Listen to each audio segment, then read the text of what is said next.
Hi, I'm Kira Bernard, and welcome back to another episode of RC Media Live. And of course, with us, what we like to do is we like to get to know some of the members here at Resurrection Center. And today is no different. With me, I have the one and only Pastor Feguens. How are you doing? Such an introduction. I feel like I'm a star. You are. Hi everyone. My name is Pastor Feguens. I'm one of the elders here at Resurrection Center and the young adult pastor.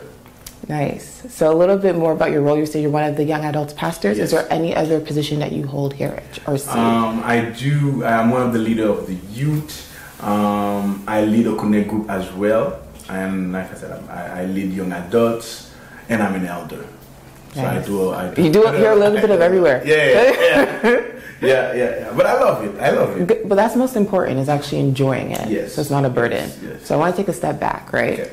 So I want to get to know a bit about you before you came to RC. Yeah. I want to know your journey. How did you come to Christ? Oh man, my journey, I feel like it have been years. But man, you know what? I was born in church. You know this expression? You know, yeah, I've been there. Yeah. You know, since I remember I was always at church. And when I say always at church, I'm talking about like I almost lived all my life in church. Like if there's prayer, my mom would bring me. If there's sleepover at church, you know those remember back then? Yeah. At church, that was me. Yeah. You know this little guy sitting by him, bored.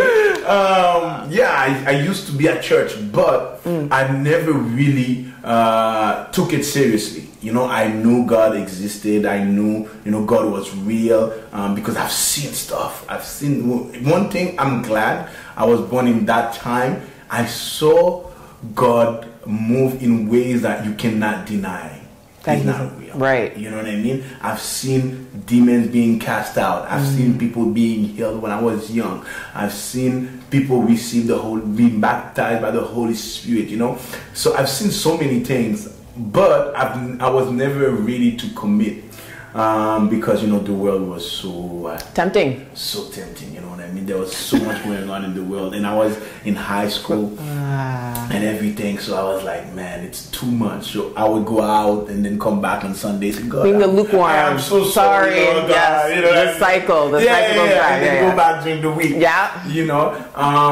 But there was a time when I finished high school, I went into a deep depression for 8 years. Wow. A long depression because I lost my identity. I used to party, I used to smoke, sex and everything. I used to do everything. And what people don't realize, the more you are into those things, the more you lose your own identity because you're following the world, right? You're following your friends, you're doing everything that people are doing. It doesn't even matter if you like it or not, you're just doing it because people, doing it. And you wanna be relevant. When people are talking about sex, you want to say something too. Right. People are talking about drugs, you want to be part of that conversation. So, so you're trying to be relevant to the world, but the more I become relevant, the more I lost my identity. And when it was time for me to go into college, because college, that's when you choose what exactly you want to do. So I will never forget that time. I remember I was sitting in class in college, I was sick. And I was sitting there and I'm like, what am I doing here? Why am I wasting my time here? Because I didn't know what exactly I wanted to do.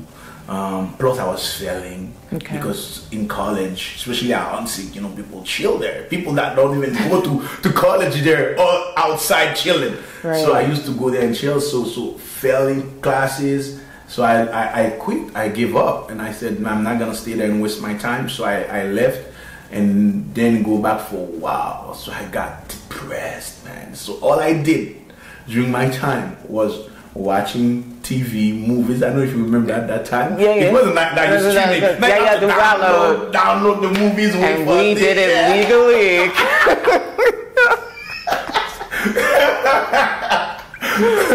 So that's what I did, watch TV all day, eating, watching TV, eating, watching TV.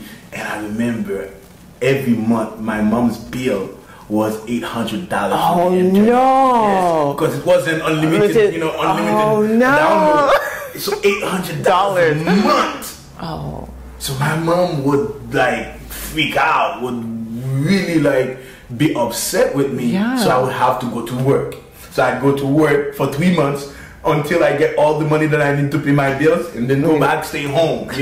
That was the cycle. Was this during your depression yes, as well? Yes. Do you remember like around what age? I was 17. 17, 18. 17, 18, and it was 8 years. Yes. Were you able to identify that it was depression at the time, or you just thought that I was unmotivated? No, I didn't know what it was, because back then people didn't talk about mental health. It's now people know about what mental health, even in church, Back then it's like, yo, just pray about it, and so I didn't know what it was. I just knew I didn't want to see no one. I didn't want to be outside. The only time I would be outside would be on Friday, Saturday, where to go party and then go back in, and nobody would hear from me or see me for a long time. So that was my life, and my parents, my mom, because my mom, she was a single parent. She didn't know what to do. She wasn't equipped, to handle someone that's deeply depressed. Don't know what they're going to do with their lives and everything. So she did what she think was right. With the Caribbean parents, they have this thing where they hurt your pride. Hopefully it motivates you to get it together. They hurt your pride to motivate you. That was it. She tried that, but for me, it didn't work. It made me feel even worse. So and one day, I think maybe 3-4 years into depression. No, 2 years into depression. I'm like, man, I cannot live like that. I cannot live like that. So I decided, God, if you are real, the same way you are real to my parents, because I know he was real. I'm like, now can you do something for me? Can I have that relationship with you? Can you save me? Because I was far gone. Things that I've used to do in the world, wow, crazy. So I thought, man, can you actually save me? Because I was in a hypocrite. It's one thing you never know God, right? But do you know God? You pray to Him, But now you're like, God, I need you now. And I felt like, man, I was such an hypocrite. God, can you actually? You're like worried if He'll answer you. Exactly, because I used to do that so many times. Yeah. But when the saying, the boy that cried wolf. Too many times, Exactly. It's like, God, can you actually care? Do you actually care now? Because I've done it so many times. Give me a chance. If you give me a chance, I'm gonna do this. But He did, and then, psych, I got you. So that was it. So when I prayed, I'm like, God, can you do something for me? And I remember my mom is one of the elders at the church. So she had the key to the church. So I took the key. I went into the building, and I just stayed there. Wow. Every night I would go there and sleep there and just crying, sobbing, and be like, God, if you don't do something, I'm going to kill myself. You have to show up, because I cannot continue like that, because I know I'm not supposed to be living like that.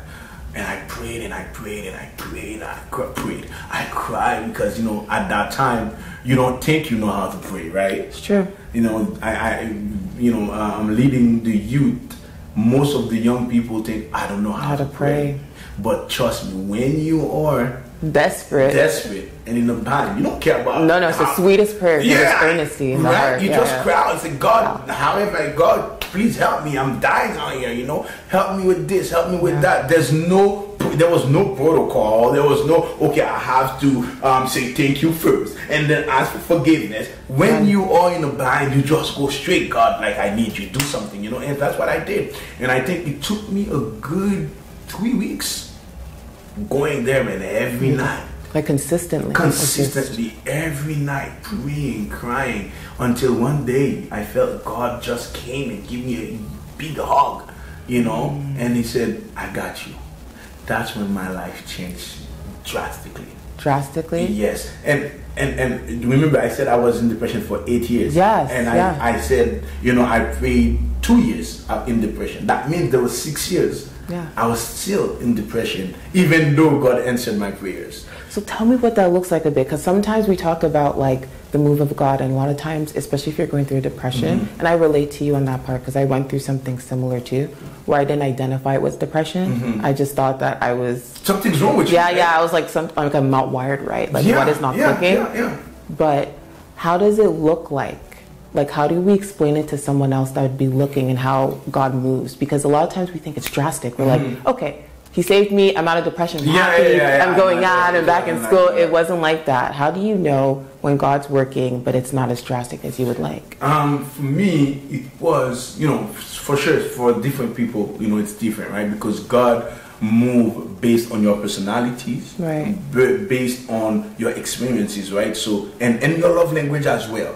That's one thing I realized. God always uses your love language, which is beautiful. So for me, my love language is quality time. Okay, so for me, it was this sense of God's presence beside me all the time. The moment He said, "I got you. I'm gonna be there for you," man, He was present every single time. There was time where I would be in worship. Worship. It's not like I was singing and stuff. Just play music and just it's a form of worship. You're in the presence. To words, and just be there and be like, God, this is what I want to say to you, and I would just listen to the words, and that would inspire me, and just talk to God. I think in that time I was a poet. I'm telling you, I thought I was a poet because the things that came out of my mouth, telling God how much I love Him. I think I never said that to anyone in my life, even the shit I'm telling you. I was like, God, I love you so much. You're my heart, and I was like just pouring it out, So, and He was there, present. Every time I would ask about something, and I was reading my Bible, and the way He would talk to me through the words, like I would watch movies. Just regular movies, and God would use the movies to just talk to me. So this is how I knew God was there, was present, and He was in everything that I do. So that's how I knew. Even though there were things for sure I had to work on.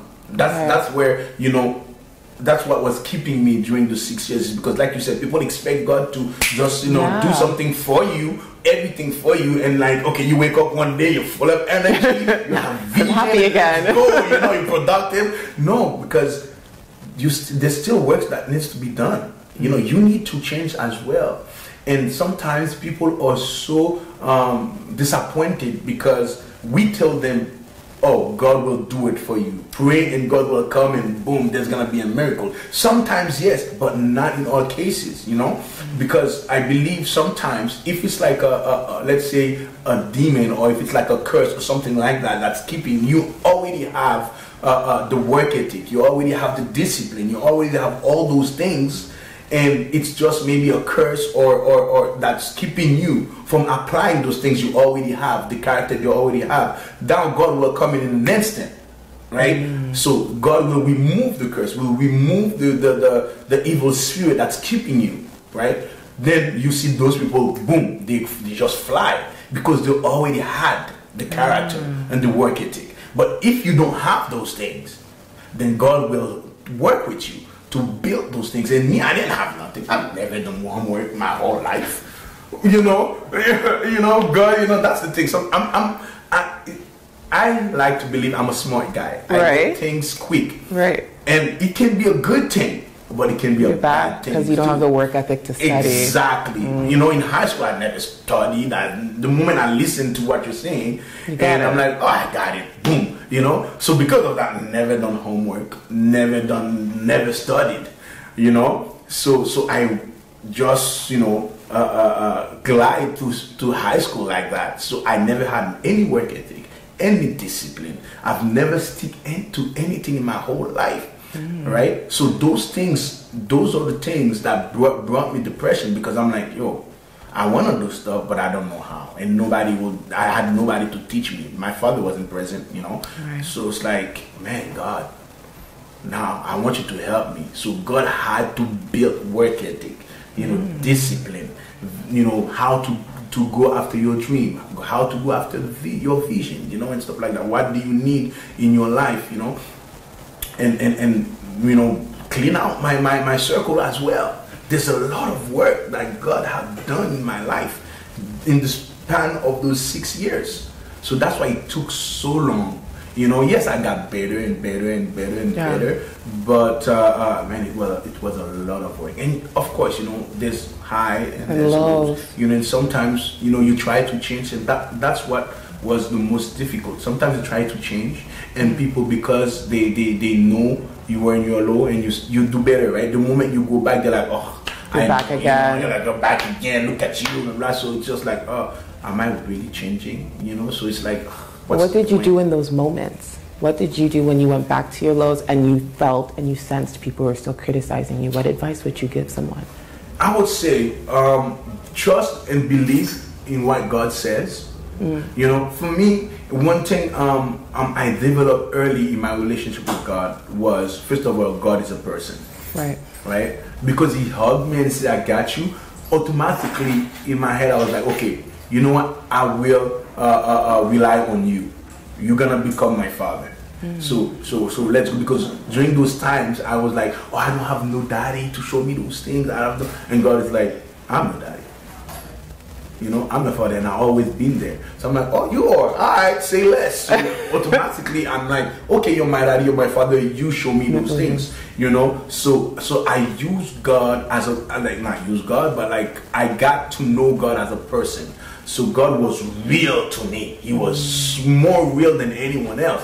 So because of that, whenever someone would upset me, my wife say I never cry in public or in front of people, but it's because I got so used to cry in private with God that now whenever something bothers me, the first thing I do, go with God and just go in the corner and just cry it out. God, this is how I feel. This is what this person told me. This is, you do something about it. And sometimes God will be like, it's your fault. Checks you real quick. Sometimes they're like, it's your fault. You put yourself in that position. I do that to you. I'll vent, and then the more I'm venting, I'm like, okay, God, I get it. Maybe it's me. Check it. I was like, okay. You pray those David prayers. God, vindicate me. Destroy my enemies. And you're like, wait a minute. Okay. Oh, it's so real.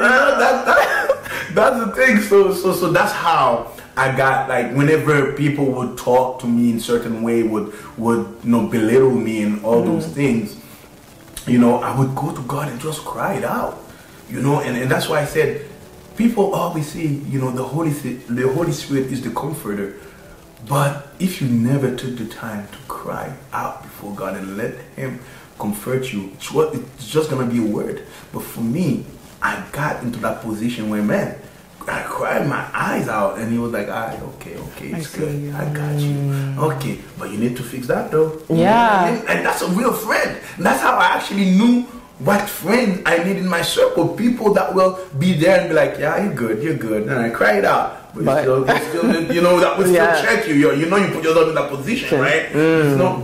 That's real love. That is real love. Not people that be like, yeah, you're right. They're messed up for that. I know, right? Yeah, it's all their fault. So God is not like that. So that's how I knew this is the type of people that are real. People, real love look like that. They will tell you, I got you, cry out, give you the hug, but at the same time in your ears, to comfort you. But you need to work on that. Yeah. Okay.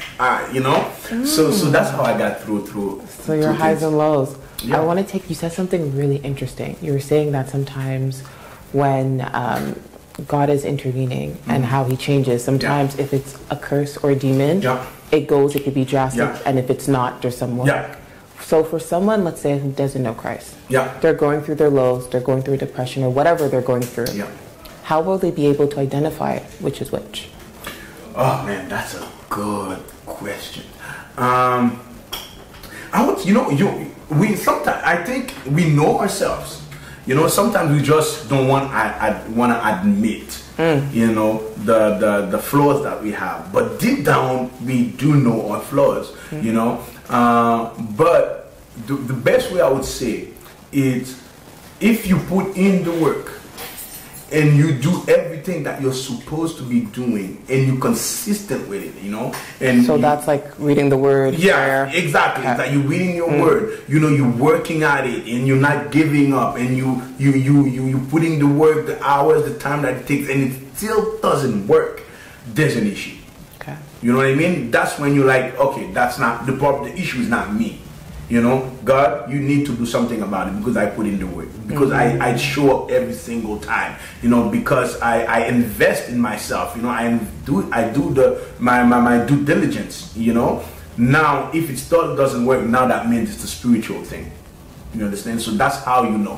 When you do the work, you do everything you're supposed to be doing, then you need to look, okay, if I still can't do it, it's a spiritual thing, because it's real, man. If you see families that have been poor from generation to generation, and you want to change that, and that's the thing, man. You want to change that. You're like, all right, let's do this. But you realize, man, I do things, but there's always something like, taking my money out. Yeah. There's always like, it feels like you have a hole somewhere, and you put money in, the money keep going out. Then you're like, nah, man, that's not normal, because I did study about finances. I did invest my money. I did this and this and this, but I'm still in the same position. Then you need to go and say, God, I did what I'm supposed to be doing. Something is wrong. You need to intervene. That's how I think you go about it. Yeah. But like I said, you need to do your part. You got to do the work first. Yeah. Got to do the work first. Yeah. And so when intervening, what do you normally suggest? Like, let's say someone, let's always go back to say someone who doesn't know Christ, right? Intervening, would it be personal prayer? Do you suggest that they join a church group prayer? The way I do it, especially someone that doesn't know Christ, right? Everyone knows about karma, about cycles, right? If you're not Christian, they call it cycles, and the study showed, for example, if you are from a dysfunction family, the chance of you creating a dysfunctional family as well, it's super high. That cycle, right? Because they know it passed down from generation to generation, right? But what they don't know is like there's a spirit behind it as well. So the way I explain it to them is like, listen, you do know that there's studies that shows this and this and this and this. If you come from a poor family, the chance of you knowing about finances, the chance of you getting out is super high. They're like, yes. And I'm like, okay, perfect. So first of all, I'm gonna ask you, do you do the work? Do you do the studies? Do you try to change that? And they said, if they said yes, I'm like, okay, so you know what I'm gonna say? I'm gonna say, listen, you have to understand that I'm Christian, and I truly believe that there's what they call a spirit that have been there in your family, making sure that you stay poor in your life. And you know how I know this? It's because you actually do the work. If you do the work and you feel like there is something out there that's pushing against you, that's something. It's an evil spirit. And most of the time they accept it because they feel it. Like something is wrong. I'm doing the work that people say, if you do the work, you're going to succeed. But something is pushing, then that's not normal. That's where, like, everybody nowadays believe in spirits. Yeah. Ghosts, the movies and everything. Like, everybody knows about evil spirits. They might not acknowledge God, but everyone believes in ghosts. Everyone believes in the devil. Everyone believes in bad spirit. I've never met someone that said evil spirit doesn't exist. I've never met that. So from there, you would tell them exactly. Exactly. You know, I said sometimes for me it's a good way to bring them to Christ. And I said, you know what? I can pray for you, right? But you have to understand that if you want to stay in that blessing, if you want to stay in that prosperity, if you want to stay in that freedom, you need Christ, because He's the only one that can give you that freedom. He's the only one that can change your heart and your life and remove the penalty of your sin, right? Because it is your sin that give access to the evil spirit to keep you bonded, to keep you in that poverty. But the moment that you come to Christ, Christ will erase that sin, and not only erase it, but cover you with Himself. So the devil don't have access. But for you to do that, you need to accept Christ in your life. Give Him permission to cover you, to rule over you, so the evil spirit don't have access. And you know, so that's the way I that's the way you think. Yeah, about it. that's the way I Thank go you. about it. You know, Because it's true. It's a reality that a lot of people are facing. And especially with depression, we mask it now, you know? Yeah. No one thinks of it as a spirit or anxiety. They just go, oh, it's depression. It's mental health. You know? But you'd hear some of them talking, they're like, oh, no, my mom went through depression. My dad goes through depression. And you're like, this is in your family. Like, we're talking as if it's genetics. Like, it can be passed down in the blood. Like, we need to have a conversation. Definitely. So, you mentioned someone when we were talking. I want to ask you, how did you end up at RC? Okay, Rashida. Yeah, lovely Rashida. Is the one that brought me to RC. I've known RC before Rashida though. There's a friend. Actually, it's actually because of a friend of mine. One of my best friends, Judy. Now she's married to my brother. She's married to my brother. She's the one that used to know Shirina. Yes. So she was Shirina's friend, and so because of that, she would come to church with Shirina, and she's the one that was like, "Yo, you know what? I have a girl for you." She didn't know I knew Rashida. Wow. Before then, right? She's like, "Oh, you know, I know a girl. You know, I'm pretty sure she will be good for you, man. I know I've talked to her and everything. You should try to meet," because I came out of a breakup of 8 years relationship. Before Rashida, so I was single for a year, and she's like, "You need to meet someone, you know." So we came to a concert, and I was sitting down, and Rashida was dancing. She was dancing. She used to dance. You remember, right? So she was dancing, and I saw her, and I'm like, "That's my wife." In that moment, I don't know how, and I said, "That's my wife." And I put myself in pursuit mode. Pursuit mode? Yeah, I pursued her, man. She stood me up at least 8 times before she gave me a chance, you know? But it's because, like I said, I've known her before. We worked. I've known her before that day for at least 7-8 years. Okay, so maybe she met you at your low. Yeah, she met me. Yeah. You know, I think we went to on a date beforehand, and she said I was cocky. I wasn't cocky. I was nervous. Aww. I was nervous, and you know, she would say some stuff, and you know, when they say little boys when they love someone, they make fun of that person. I had that. So whenever she would say something, make fun of it, I'm like, thinking it's funny, you know. But she felt like I was making her look bad and stuff, so she's like, I don't want to date that guy. So that's why she stood me up for 8 times. See how God works? I keep pursuing. But do you see how God works? He works in mysterious ways. Yeah. And you know what? During my 8 years with the girl that I mentioned, she's actually the one. I remember I made that prayer, which is crazy. I said, God, if you want me to serve you the way you know you need me to serve you, I need a girl in my life, because I was like, you know, chasing a lot of girls.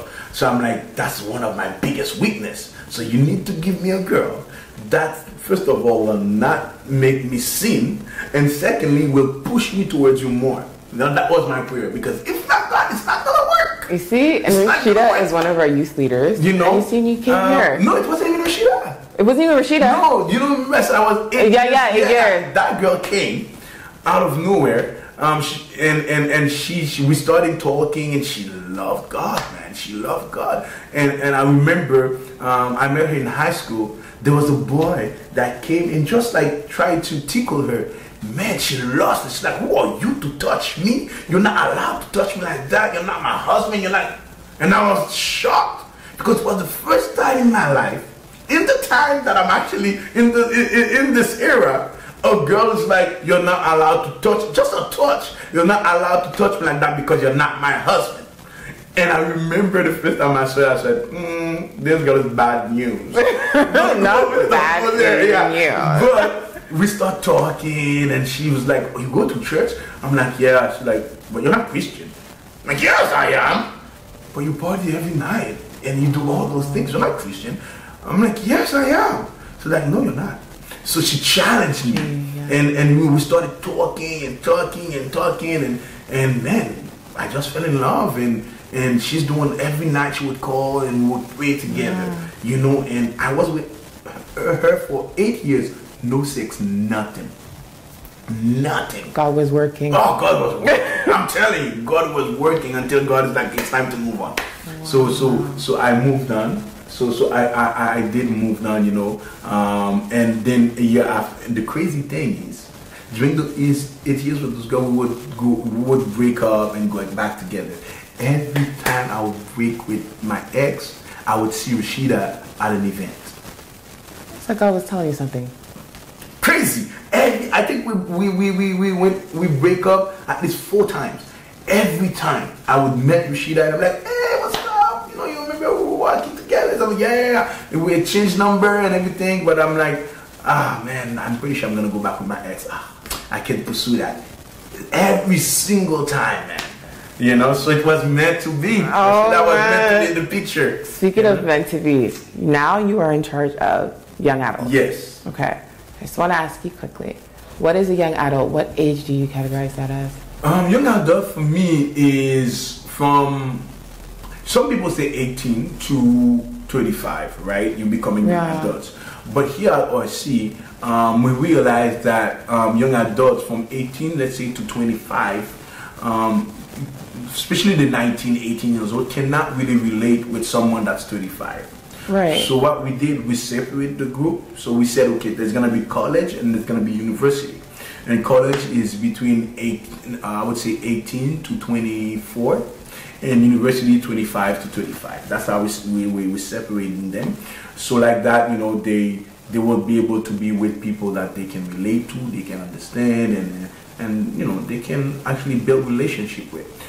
So that's young adult for me. 18 till 25. That's when you're trying to figure out life, you know, build your life and things like that. That's young adults. So why are they so important in the church? Oh man, they're young adults are fundamental, not only for the church but for the world. Because think about it, all the major events in the world, I'm talking about revolutions, I'm talking about revivals, they all went through young adults. You know, because even if it's not a young adult that started it, but the moment, let's say, an elder or someone that's not a young adult would start the movement, but there's always a young adult that would come under them and will spread it. Right. You know, because the reason is because we are more connected, we have more time, because, you know, most of us are not married, you know, we're not taken by family responsibilities, you know, plus we are technology oriented, right? So it's easier for us to take anything and just spread it, and to be passionate. When we're passionate about something, we want to share it, we want to spread it, and that's why young adults are fundamental for anything you want to do. You need a young adult.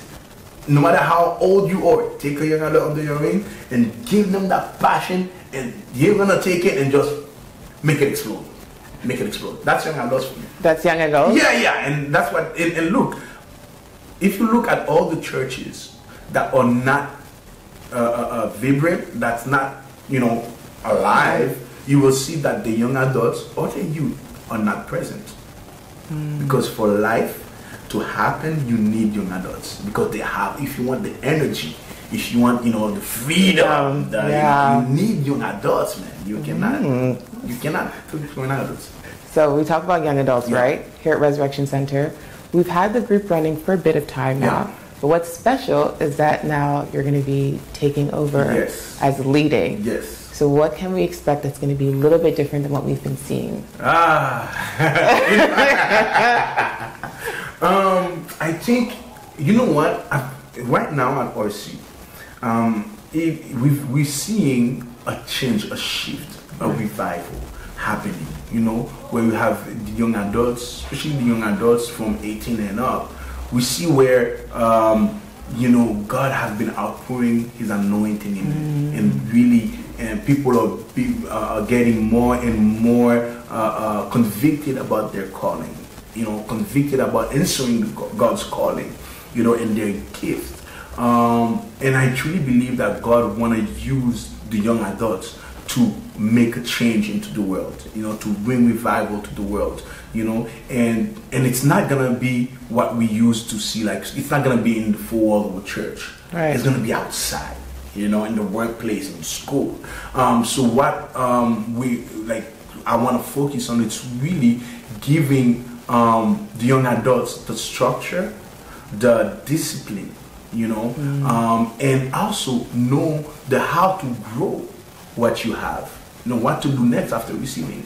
Because I realize what we don't do, most churches don't do. We see anointing, because I don't give anointing, God do. Right. I don't give the calling, God do. The gift, God do that. But it is our job to put the structure in place to maintain that gift, to maintain that fire. If we don't have that, what's going to happen? We're going to have the fire, but then give them a few months and then it's going to die, because we have nothing. We don't feed that fire. We don't put a structure around it to keep it going. So that's what we're going to start doing. It's really do discipleship more, giving the structure, give them the desire to grow that fire, to go outside of their comfort zone, to open their horizon, to say, listen, you don't have to stay in the four walls. You can go outside based on your personality and passion. You can use that to put the fire that you have, put it in there. And then you're gonna see what God's gonna do. So that's what we're gonna do really the next few years. I don't know how long. The next few years, we're gonna work on that. Really push people outside of their comfort zone and say, man, let's go outside. I like that. I believe we're in that season of when we're seeing we're seeing a revival, starting with the young ones, and it's trickling upwards, right? Yeah. So that's how we're gonna do it. So let's say I wanted to join young adults. How would I do that? So we have, it's either you can send an email to RCYA, right? RCYA at resurrectioncenter.com. You can send an email, tell your name, and say, I want to join. The other way, you can go on the website of the church, resurrectioncenter.com, connect, and you're going to see the young adults session where you just have to click on it and you can leave a message there. It's going to come to our email as well.